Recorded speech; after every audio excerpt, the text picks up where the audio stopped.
everyone, and welcome to The Explainer. So, today we're absolutely diving headfirst into the data to uncover the absolute best, scientifically proven ways to study, learn, and actually retain information forever. Look, if you've ever felt like you're just putting in endless hours but the knowledge just isn't sticking, trust me, you are definitely not alone. So let's just strip away all the myths right now and look at the hard science of memory together. Okay, be honest with yourself for a second here. When you need to learn something entirely new, what is your go-to move? Do you grab a handful of markers and turn your textbook into some kind of neon art project? Or maybe you just read the exact same chapter over and over and over again until your eyes literally glaze over. I mean, we've pretty much all been taught that these are the ways to study, right? But what if the very habits you're relying on are just giving you a totally false sense of security? What if the most popular study techniques out there are actually the least effective? Well, to figure that out, we're definitely not just going to guess. We're looking at the data. Just look at this number, 169,179. That is the massive number of unique participants involved in a truly staggering meta-analysis by researchers Gregory Donoghue and John Hattie. Think about that. That's enough people to fill a couple of massive football stadiums. They reviewed hundreds of studies to definitively figure out what works and what completely flops in human learning. So this isn't some small, random sample size. This is undeniable, concrete authority on how our brains actually acquire information.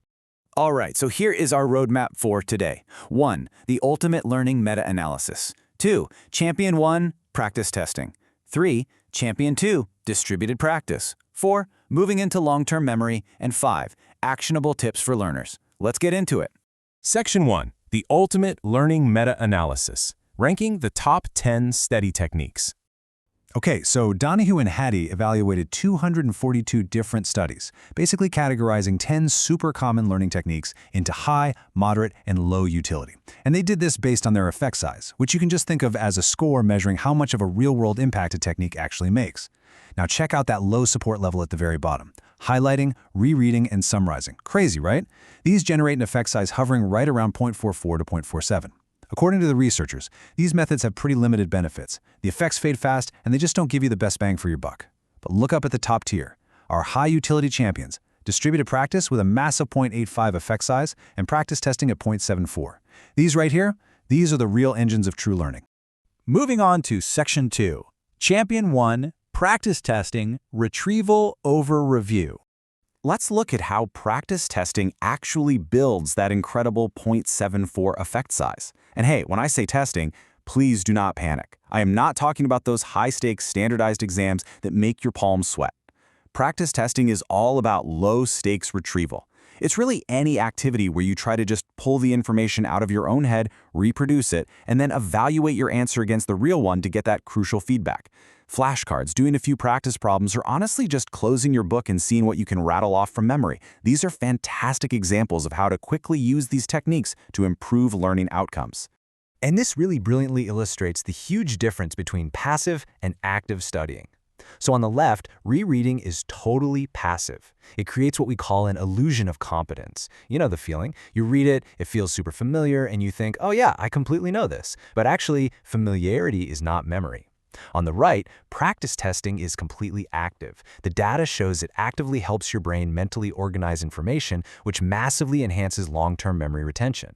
And that feedback loop I mentioned, absolutely critical. Because if you just guess and never check the answer, you might actually memorize a total misconception and turn it into a high-confidence error. Getting feedback course corrects you immediately. All right, Section 3, Champion 2, distributed practice. Spacing it out.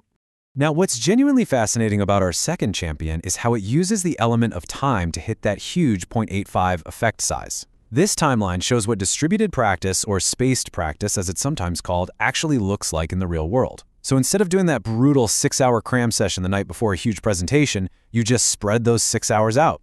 You learn the material on day 1, you do a really quick initial review on day 3, you test yourself in week 2, and then hit it again in month 1. The data absolutely proves that leaving longer intervals between your study sessions is just infinitely more effective for long-term memory than short cram sessions. You know, this quote from researcher Graham Newthall really hits the nail on the head for me. He says most students need 3 to 4 opportunities to learn something. And it's so true, right? You literally cannot expect to master complex stuff on the very first pass. Your brain needs multiple exposures. But the absolute key to drastically improving your learning outcomes here is that those exposures have to be distributed over time. They have to be spaced out. Okay, Section 4, moving into long-term memory, the cognitive science. So, why exactly do these two specific techniques absolutely crush all the others? Well, let's look at Willingham's model of memory to figure it out. Information starts out there in your environment, and you obviously have to pay attention to it just to bring it into your working memory. But here is the massive catch. Your working memory is ridiculously limited. It can only hold a few items for like maybe 30 seconds. To actually learn, you have to push that information through an encoding process and get it into your long-term memory, which is basically limitless. Passive rereading, it just kind of bounces around in your working memory and then fades away.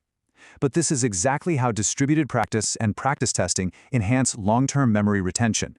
By forcing your brain to repeatedly retrieve information over spaced intervals, you actively drive that data straight through that encoding bottleneck, building permanent, rock-solid pathways in your long-term memory. Now, I do want to quickly highlight one more technique from the moderate tier of that study, because it acts like a total secret weapon for deep processing. It's called a laboratory interrogation. Fancy term, I know, but it basically just means asking why. When you encounter a brand new fact, you literally just ask yourself, well, why does this make sense? Why is this actually true? This process acts exactly like an archaeological dig. It connects the totally new information to the prior knowledge you already have locked away in your long-term memory, basically weaving those new facts into a much stronger interconnected mental web. Just take a second and look at this massive distribution chart from the meta-analysis. We are looking at 1,619 study effects here. It really visualizes the sheer, overwhelming volume of positive effects that come directly from active learning strategies. The data heavily, undeniably favors learners who actively process things, who space out their learning, and who actually force their brains to retrieve information. Passive absorption?